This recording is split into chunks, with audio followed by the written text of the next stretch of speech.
Hello dear students, बेटा आज हम प्री बोर्ड एग्जामिनेशन टर्म 2 का इवनिंग शिफ्ट का बेसिक पेपर सॉल्व करेंगे।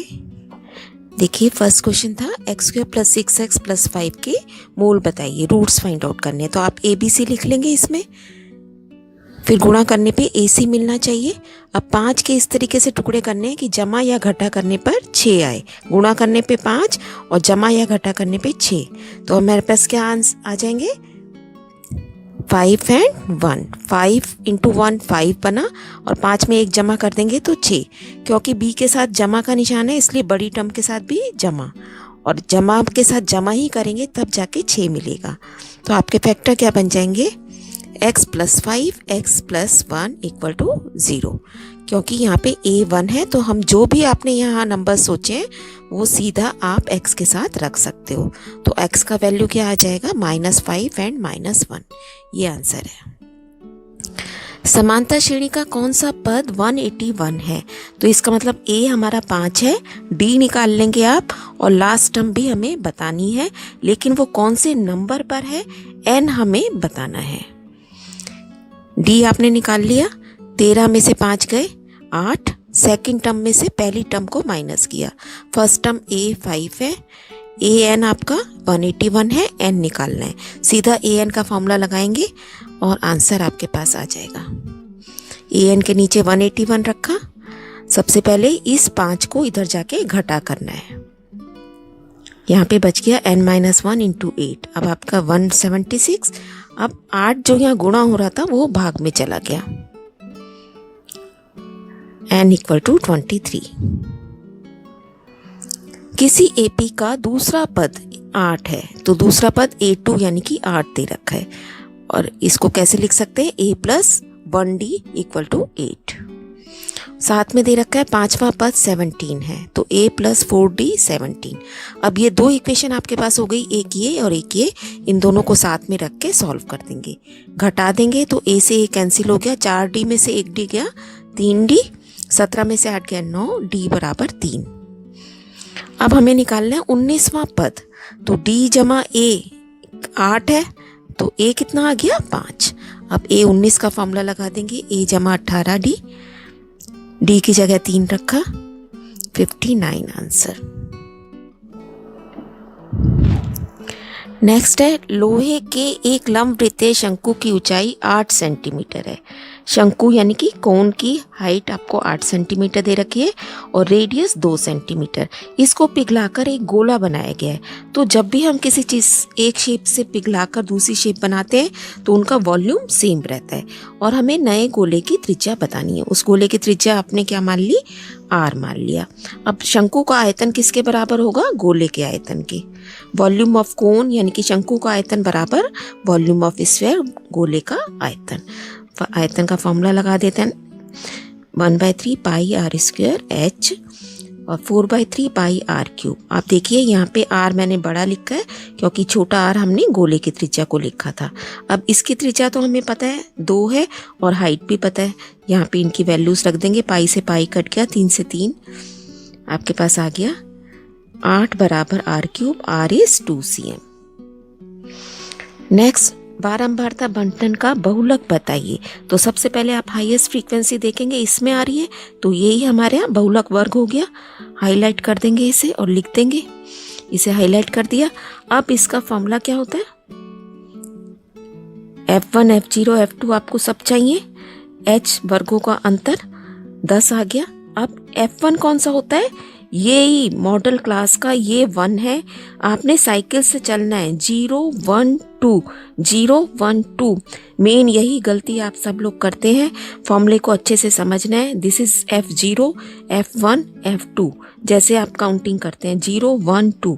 अब फॉर्मूले में L+ है ये, तो आपने L क्या रहा है इसका 70, लोअर लिमिट इसी क्लास की, जमा F1 हो गया 32, इसमें से पहले वाला घटाया 12, नीचे F1 को ही गुणा करना है 2 से, इसी के अपनी फ्रीक्वेंसी को 2 से गुणा करना है और आगे पीछे वाले दोनों घटा हो जाएंगे। गुणा में वर्गों का अंतर 10। अब कैलकुलेशन करनी है ध्यान से, 70 = 200/32 काट देंगे, आंसर इज 76.25। यदि एक बिंदु P से O केंद्र वाले पर PA तथा PP दो इस टेंजेंट्स जो कि 80 डिग्री पर झुके हों तो एंगल POA बताइए। तो देखिए इस तरीके से आपको दे रखा है, ये इसने यहाँ जो एंगल बन रहा है ये 80 डिग्री का है, ठीक है। और हमें POA बताना है, POA। अब ये 80 का है तो इसके सामने वाला पूरा कितने का हुआ, AOB, ये 100 डिग्री का है। आपको पता है कि ये और ये दोनों मिला के 80 डिग्री के होते हैं। आप देखिए ये 80 है तो इसके सामने ये पूरा कितना है, 100 डिग्री का। लेकिन उसने हमसे कौन सा पूछा है, POA, यानी कि इस लाइन का आधा। ये देखिए इसको आधा कर दिया तो ये पूरा 100 है तो इसका आधा कितना होगा, 50 डिग्री। क्योंकि आपको पता है कि ये हमारी थ्योरम में हम प्रूव करते हैं दोनों ट्रायंगल्स कॉन्ग्रुएंट हैं, सर्वांग सम है, इसलिए ये 100 का आधा आधा 50 डिग्री हो गया। नेक्स्ट आपको वेरी इंपॉर्टेंट क्वेश्चन कि एक सर्कल है, उसके बाहर ऐसे क्वाड्रिलेटरल बना हुआ है और हमें ये प्रूव करना है। तो आप देखिए बाहर के पॉइंट से जब भी हम टेंजेंट ड्रॉ करते हैं, ए से आपने कौन सी करें, AP और AS, तो दोनों बराबर होंगी। ऐसे B से BP और BQ बराबर होगा, C से CQ और CR, और D से DS और DR बराबर होंगे। अब हमने इसी तरीके से जोड़ लेना है जिस हिसाब से हमें आंसर मांगा गया है। AB के पार्ट्स आप एक तरफ रखेंगे, AP और BP, इसके साथ CD आना चाहिए। तो CD में का क्या क्या आ रहा है, DR और RC, तो इस तरफ आप DR और RC ही रखेंगे, जिससे हम जब जोड़ें तो हमारे पास आंसर यही बन जाए। नेक्स्ट है माध्य निकालना है। तो आप ये हमारी F है, ये वर्ग दिए गए हैं, X निकालना है। पहले वर्ग चिन्ह यानी कि वर्गों का मध्य बिंदु 0 जमा 100 बटा 2, तो कितना आ जाएगा, 50। फिर 100 जमा 200, 300, 300 का आधा 150, फिर 250, फिर 350, फिर 450। कैसे बता सकते हैं आप, बिना कैलकुलेशन की। यहाँ पे 100 का अंतर आ रहा है ना, तो उतना ही अंतर आपका वर्ग चिन्हों में चलता जाएगा। 50 में 100 जोड़ा 150, फिर 250, फिर 3 एंड सो ऑन। अब आपने नेक्स्ट कॉलम बनाना होता है X इंटू F। ये F है, 50 को 6 से गुणा किया। आप हमेशा सीधा करके टेबल में काम करेंगे, इस तरीके से नहीं। टेबल को सीधा बनाएंगे अपने कॉपी पर और फिर काम करेंगे। कैलकुलेशन हमेशा रफ वर्क में ध्यान से करनी है, एक भी आपकी फिगर गलत हुई तो आपका क्वेश्चन गलत है। अब FX का टोटल करना है, 13200 आ गया, 50 फॉर्मूला लिखा, 13200 को 50 से भाग कर दिया, answer is 264। Next section B शुरू हो जाता है 3 नंबर का। पहला पद 2 है यानी कि A इज 2, अंतिम पद AN आपका 50 है, और इन सब का टोटल भी हमें पता है, SN भी हमारे पास 442 है। तो क्या चीज़ मिसिंग है, 5 चीज़ों का चैप्टर है ये, तो इसका मतलब D नहीं पता और N नहीं पता, तो इसने हमसे सिर्फ D निकालने के लिए बोला है। तो D हम कैसे निकाल सकते हैं, SN का हम पहले वो फॉर्मूला लगाएंगे जिसमें ये दोनों चीज़ें यूज़ होती हैं, A प्लस AN और साथ में N/2 बार, है ना। पहले N निकालेंगे और फिर AN का फॉर्मूला लगा के D निकालेंगे। अब ये 442 इसके नीचे रखा है SN के, ये 2 ऊपर जाके गुणा हो गया, यहाँ पे आपके पास बचा N और ये अंदर से 52 आगे जाके भाग हो जाएगा, तो N आ गया 17। N 17 आ गया बेटा। अब हम AN का फॉर्मूला लगाएंगे, क्योंकि A भी पता है, AN पता है और N भी पता है, अब खाली D निकाल लेंगे इस फॉर्मूले से।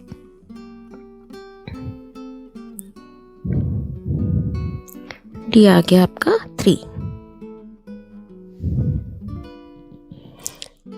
नेक्स्ट है PA और PB केंद्र O वाले वृत्त पर खींची गई स्पर्शरेखाएं हैं।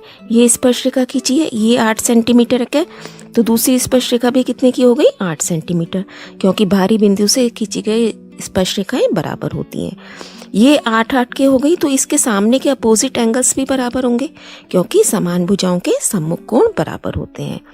अब ये एंगल इसने ऑलरेडी 60 का दे रखा था, तो ये दोनों मिला के कितने के हैं, 120 के, जबकि हम कह रहे हैं ये बराबर भी हैं, तो इसका मतलब ये दोनों भी कितने कितने के हो गए, 60 डिग्री के। अब तीनों एंगल इस ट्रायंगल के 60 डिग्री हो गए, और ऐसा कब होता है, जब त्रिभुज समबाहु त्रिभुज होता है। इसका मतलब इसकी तीसरी भुजा भी 8 सेंटीमीटर की है, जो इसने पूछा था हमसे। नेक्स्ट है मूलों की प्रकृति बताइए, तो सीधा हमें डी निकालना है बेटा इस क्वेश्चन में। तो पहले डी के लिए हमने ABC सब लिख लिया, फिर डी का फॉर्मूला लगाएंगे B² - 4AC। बी की जगह आप 5 लिख का स्क्वायर करेंगे, 4 × 2 × 3 -3, माइनस माइनस प्लस हो गए, ये बन गया आपके पास 49। क्योंकि ये 0 से बड़ा है इसलिए मूल इसके वास्तविक है और इन्हें हमें निकालना पड़ेगा। अब ABC लिख लिया, मिड टर्म स्प्लिट करके इसके फैक्टर आपने गुणा करके 2 × -3 - 6 बनना चाहिए। तो आपने नंबर सोच लिए 6 और घटाए, बड़ी टर्म के साथ पॉजिटिव साइन और दूसरी के साथ नेगेटिव। अब मिड टर्म को हटाना है, पहली term as it is, mid term की जगह 6y घटा y, लास्ट टर्म भी एज इट इज रहती है। अब 2 के जोड़े बना लेते हैं, घटा कॉमन निकाल दिया, 2y कॉमन निकल गया। अब आपके पास बन गया 2y - 1 = 0, y - 3 = 0, यानी कि y = 1/2 और y = -3। नेक्स्ट है भूमि के एक बिंदु से 20 मीटर ऊंचे भवन, तो एक 20 मीटर ऊंचा भवन है, इसके ऊपर एक संचार मीनार लगी हुई है, ट्रांसमिशन टावर लगा हुआ है, ये आपने बना दिया। अब संचार मीनार के तल को देखता है तो 45 डिग्री का एंगल है, यहाँ पर 45 डिग्री का है, और इसके शिखर को टॉप को देखता है तो 60 डिग्री का। ध्यान से क्वेश्चन को 2 बार पढ़ना पड़े 3 बार पढ़ना पड़े, लेकिन समझिए पहले। अब सारे आपने इनके नाम दे दिए और हमें मीनार की ऊंचाई बतानी है। ये जो आपके पास ऊपर ट्रांसमिशन टावर लगा हुआ है ये हमें फाइंड आउट करना है, तो इसको x मान लिया आपने। 2 ट्रायंगल है, यहाँ 45 डिग्री का एंगल है, ये 20 दे रखा है, तो ये भी कितना आ जाएगा 20। आप पहले सारी डिटेल लिख देंगे, जो भी आप इंफॉर्मेशन, आप ये समझिए कि आपको सब कुछ आता है और हमें बताना है, सिखाना है किसी को। तो BC/CD, इसका लंब क्या है BC और आधार क्या है CD। BC/CD is tan 45 = 1। अब BC की वैल्यू रख दी 20/CD, तो CD आ गया आपके पास 20। अब दूसरा ट्रायंगल कंसीडर करेंगे ACD। ACD में लंब कौन सा बना AC, और आधार वही रहा CD, और tan 60 बन गया आपके पास √3। तो AC की वैल्यू क्या है x + 20, और नीचे CD हमने कितना निकाला 20। यहाँ से आप इक्वेशन बन गई, 20 उधर जाके घटा हो गया, फिर 20 कॉमन निकाल लिया, √3 - 1 मीटर। यही आंसर छोड़ देंगे आप अपना। नेक्स्ट चॉइस में है समुद्र तल से 75 मीटर ऊंची लाइट हाउस के शिखर से देखने पर 2 समुद्री जहाजों के अवनमन कोण 30 डिग्री और 45 डिग्री है। ये ध्यान रखना है कि जो दूर होगा वो छोटा एंगल होगा, एक ही तरफ है, क्योंकि जहाज एक दूसरे के पीछे हैं। क्वेश्चन आप पढ़ेंगे, बुक का ही क्वेश्चन है, तो जो आप दूर बना रहे हैं वो छोटा एंगल है, और इसकी हाइट कितनी है 75 मीटर। ठीक है, बहुत ही आसान क्वेश्चन है। यहाँ 45 डिग्री का है तो वहाँ पे आधार भी सीधा वही आ जाएगा जो लंब है। तो AB/BC tan 45, AB/BC = 75 मीटर। अब बड़ा ट्रायंगल कंसीडर करेंगे ABD, इसको x मान लिया, दोनों जहाजों के बीच की दूरी हमें बतानी है, ये बन गया 75 + x, ये 75 निकाला तो ये पूरी लाइन क्या बन गई 75 + x, और 30 की वैल्यू क्या होती है 1/√3। क्रॉस मल्टीप्लाई करेंगे, 75 √3 = 75 + x, कॉमन आ गया √3 - 1 मीटर। नेक्स्ट सेक्शन C है 4 नंबर का बेटा, कंस्ट्रक्शन का क्वेश्चन है। 7 सेंटीमीटर का एक रेखाखंड AB खींचिए, एक पर 3 सेंटीमीटर का सर्कल बनाना है और B पर 2 सेंटीमीटर का, इस तरीके से बना लिया, और एक दूसरे के ऊपर स्पर्श रेखाएं यहाँ से यहाँ खींचनी है आपको, है ना। तो पहले एक ही काम करना है, दोनों का एक ही बार में परपेंडिकुलर बाइसेक्टर। सारा काम आप कंपास से करेंगे, बिल्कुल बिना कंपास के ये लाइन को आधा करना ऐसा नहीं करना है, टीचर को सब पता होता है बेटा, तो इसलिए don't try to be so smart. सारा काम आपने स्केल, प्रॉपर पेंसिल और प्रॉपर कंपास की हेल्प से करना है। तो ये हो गया आपका, यहाँ से यहाँ आपने टेंजेंट्स ड्रॉ कर देनी है, और जहाँ ये ब्लू और रेड कट कर रहे हैं वहाँ ए से ड्रॉ कर देंगे। फाइनल फिगर आपकी ये हो जाएगी। चॉइस भी है इसमें, 5 सेंटीमीटर का एक सर्कल बनाना है 8 सेंटीमीटर दूर पर, यानी कि ये 5 है तो इससे 3 सेंटीमीटर और बढ़ाना है। एक सर्कल लेना है, फिर उसका आधा कर दोगे और टेंजेंट। सबसे फर्स्ट कंस्ट्रक्शन ये तो हमारी। नेक्स्ट है माध्यक मिसिंग फ्रीक्वेंसी है 46 दिया है, तो मीडियन क्लास आपकी वो होगी जिसमें ये 46 आ रहा होगा, 40 से 50 वाला। तो सबसे पहले हमें CF चाहिए होता है 12, फिर 12 जमा 30, फिर 42 जमा x ऐसे ही लिख दिया, फिर 42 में 65 ऐड करा। इस तरीके से आप बहुत ध्यान से, और जो इसका लास्ट का नंबर आएगा वो किसके बराबर है, 230 के। तो x जमा y किसके बराबर आ गया, 230 घटा 151 इक्वल टू 79। अब n कितना है 230, तो n/2 कितना हो गया 115। अब फॉर्मूला आपने ध्यान से लिख लेना है। पहले L आपका क्या हुआ, मीडियन क्लास कौन सी हुई, पहले तो उसको भी लिख लेते हैं। क्योंकि मीडियन माध्यिका 46 दे रखी है, इसलिए माध्यिका क्लास हमारी वही होगी जिसमें 46 आ रहा है, यानी कि 40 से 50। अब L कितना हो गया 40, n/2 115 हो गया, CF इससे ऊपर का, इसको हाईलाइट किया आपने, CF इससे पहले का। अगेन नोट कीजिए बेटा, जो आपने मीडियन क्लास को हाईलाइट की है CF उससे पहले का लेना है। तो यानी कि CF आपका बना 42 + x। F इसका अपना, जो फॉर्मूले में F आ रहा है वो इसका अपना, CF पहले की, F अपना। तो देखिए फिर से लिख दिया ऐसे, मीडियन हमें 46 दी है, उसके नीचे 46 लिख दिया, L के नीचे 40, n/2 115। और क्योंकि यहाँ पे 2 टर्म्स हैं इसको ब्रैकेट में डालेंगे, नीचे F 65 लिख दिया, 10 से गुणा कर दिया। ये 40 इधर जाके घटा हुआ, 6 बचा, यहाँ पे हुआ आपका 115 घटा 42 घटा x। ठीक है, नेक्स्ट देखिए, 65 को ऊपर जाके गुणा कर दिया, 10 को भाग में कर दिया, यहाँ पे बचा 77 घटा x। अब इसे सॉल्व करेंगे, 390 बटा 10, x आपके पास आ गया 34, और दोनों मिला के कितने हैं 79, तो y आ जाएगा आपके पास 45। फाइनल आंसर हाईलाइट करके लिख देंगे। केस स्टडी है नेक्स्ट। एक प्रोजेक्ट बना रहा है अरुण, और उसने एक ठोस गोला लिया जिसका आयतन आपको दे रखा है, और 9 खोखले बेलन लिए, हॉलो सिलेंड्रिकल शेप लिए बेटा, जिसमें से हर एक का आयतन 1540 है, वॉल्यूम एक बेलन का, एक सिलेंडर का 1540 है, और हाइट 10 सेंटीमीटर है। तो सबसे पहला क्वेश्चन उसने पूछा है 9 सिलेंडर्स को बनाने के लिए, ढकने के लिए कितने कागज की आवश्यकता होगी।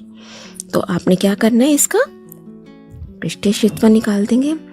तो पहले तो R निकालनी पड़ेगी हमें, क्योंकि R मिसिंग है। वॉल्यूम हमें पता है एक का, H भी पता है, लेकिन आयतन का फॉर्मूला लगा के हम पहले R निकालेंगे।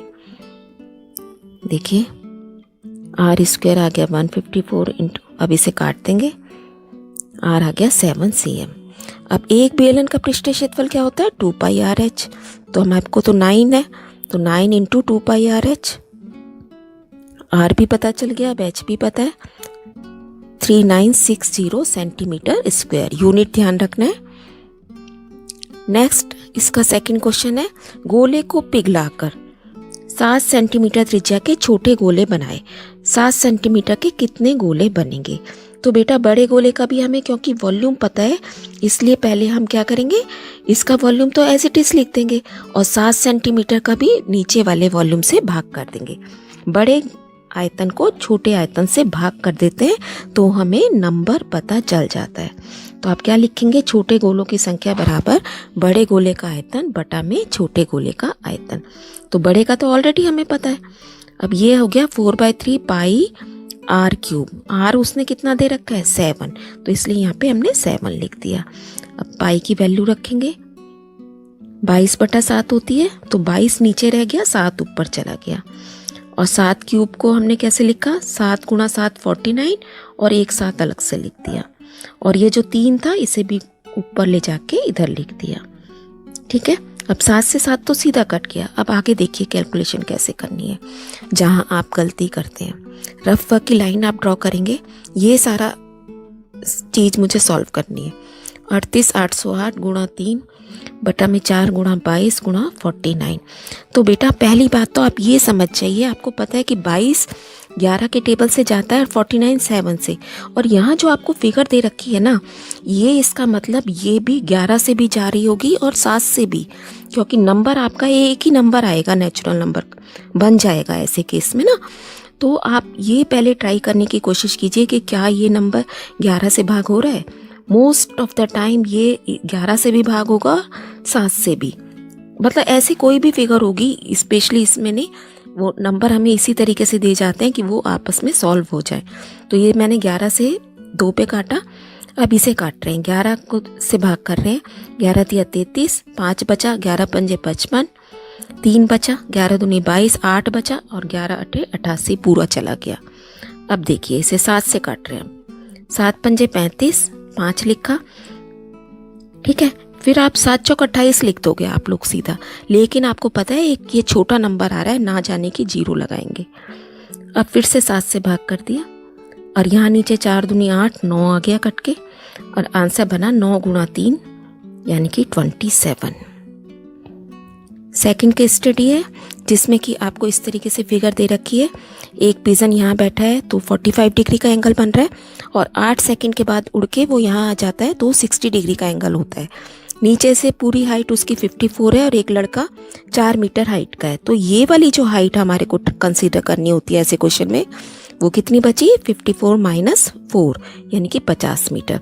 तो ये भी 50 हो गया, ये भी 50 हो गया। नंबरिंग कर देते हैं सबकी। अब आपने AC लिखा 54, ABC 4 है तो A भी 50 आ गया और FD भी 50 आ गया।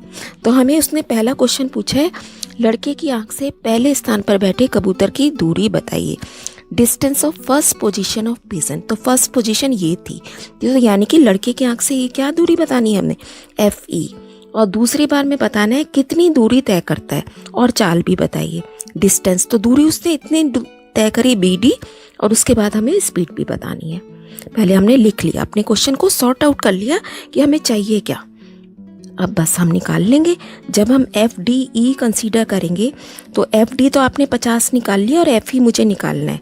तो P/H का कौन सा फॉर्मूला होता है, साइन थीटा का। बस साइन थीटा का फॉर्मूला लगा देंगे। साइन 45 है, ये साइन 60, दिस इज साइन 60। जब दूर जाता है तो 45 बनता है। तो साइन 60 की वैल्यू √3/2, 2 ऊपर चला गया, 100/√3 रैशनलाइज किया। अब इसने 1.732 रखने के लिए बोला है तो यहाँ पे रख के गुणा कर दिया आपने। अब जब गुणा करते हैं तो 2 जीरो और लग गई, और फिर डेसिमल के बाद आपके कितने पॉइंट्स पे डेसिमल लगेगा, पहले तो इसके नीचे ये देखिए डेसिमल आपका कहाँ लगेगा, 1 2 3, डेसिमल के बाद 3 अंक यहाँ छोड़े जाएंगे, तो यानी कि डेसिमल आपका यहाँ लग गया और बटे में क्या आ गया, 3। दिस इज अवर आंसर, ये आ गया। नेक्स्ट है, फिर हमें निकालना है आपकी बार BD कैसे निकालेंगे बेटा, पहले आप BE भी निकालोगे और फिर DE निकालोगे। जो क्वेश्चन अभी हम पीछे एक ही बार में करते थे वो अब यहाँ पे केस स्टडी में 2 नंबर का दे रखा है। तो पहले हम कंसीडर करेंगे ट्रायंगल ABE बड़े वाला, AB/BE 10 45, यानी कि AB कितना आ गया, 50 है AB, तो BE भी 50 हो गया। अब हम करेंगे FDE, इसमें FD/DE कितना हो जाएगा, 1060 जो कि √3 होता है। FD की वैल्यू 50 है, √3 बटे में आ गया, रैशनलाइज किया, सॉल्व करके आपके पास आ गया 28.87 मीटर। तो हमें तो BD निकालना था, BD कैसे निकलेगा, BE/DE, वैल्यूज हम दोनों की निकाल चुके हैं, घटा करके आंसर दे दिया। अब चाल बोला है उसने निकालने के लिए, स्पीड क्या होती है, डिस्टेंस अपॉन टाइम। यहाँ पे हमें क्या लिखना है, डिस्टेंस अपॉन टाइम। अब डिस्टेंस आपने कितना निकाला, 21.13, और इसको हम 8 से भाग कर देंगे तो हमारे पास आ जाएगा 2.64 मीटर पर सेकेंड। ठीक है, ये हमारा आंसर बन गया बेटा। तो यहाँ हमारा पेपर भी फिनिश होता है बेटा। ध्यान से समझिए पेपर का पैटर्न, पेपर देखिए किस हिसाब से हमारे पास आते हैं और हम क्या क्या गलतियाँ करते हैं उसमें। अपनी गलतियों को रिमूव कीजिए बेटा। Keep on learning, stay blessed.